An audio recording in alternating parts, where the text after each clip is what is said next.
Je ne pensais pas qu'on pouvait en arriver à là en France, pays des droits de l'homme, pays de la liberté d'expression. Dénoncer la présence d'un soldat franco-israélien est pénalement condamnable, surtout si vous le qualifiez de génocidaire. En première instance, j'ai fait de la prison, 46 jours de détention. J'ai été condamnée à 3 ans d'emprisonnement, dont 1 ferme. Et aujourd'hui, je suis condamnée à 6 mois de bracelet, 1 an de sursis et 6 000 € d'amende à verser aux différents parties civiles, dont le soldat franco-israélien que j'ai dénoncé à travers les réseaux sociaux. J'ai un regard lucide, apaisé, même si je reste quand même la personne la plus lourdement condamnée depuis le 7 octobre 2023. Je suis encore en période de reconstruction. J'ai une fille de 12 ans que je dois protéger, rassurer. Je reçois régulièrement des menaces de mort à travers les réseaux sociaux, des menaces d'intimidation aussi. Moi, j'étais étudiante infirmière, donc j'ai été virée de mon école pendant 5 ans. Je ne peux plus me présenter à une école en France, ce qui est illégal de leur part. J'ai du mal également à retrouver un emploi. Et là, j'ai un objectif, c'est déjà de retrouver un équilibre avec ma fille. Ça m'empêche pas de militer, d'apporter mon soutien à la Palestine. On a voulu faire de moi un exemple, donner, je pense, un avertissement à d'autres militants à Nice et en France, en tout cas.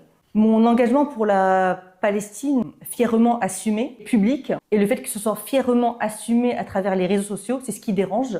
Mon procès a été sous tension. C'est là où on criminalise facilement les paroles, les soutiens des militants pro-palestiniens. Pour moi, c'est une violence, c'est de la violence faite aux femmes. Juridiquement, c'est une violence. Le fait qu'on me condamne à 6 000 € d'amende, c'est un viol économique. Là où on lutte contre la précarité, on lutte contre la précarité des femmes. La détention, elle ne m'a pas détruite. Et c'est ce qui les dérange, c'est ce qui t'aimerait me détruire. Ce n'est pas le cas en fait. Ça a renforcé ma détermination à me battre contre les injustices, à soutenir encore plus la Palestine et à dénoncer les crimes que commet l'État d'Israël. Dans mon dossier, un des partis civils a écrit clairement, noir sur blanc, que Madame Zaïter n'a pas appris de son parcours carcéral. Elle continue de soutenir la Palestine à travers les réseaux sociaux. C'est là qu'on voit clairement que mon soutien à la Palestine dérange. J'ai appris à mesurer mes mots, oui, mais pas à les censurer. Eux, ce qu'ils veulent, c'est me faire taire, me censurer. Ça, c'est clair qu'il est hors de question. Grâce à cette condamnation, on va dire ça comme ça, j'ai des nouveaux outils qui se présentent, qui vont me permettre de militer autrement, de profiter de cette condamnation pour en faire un projet. Je remercie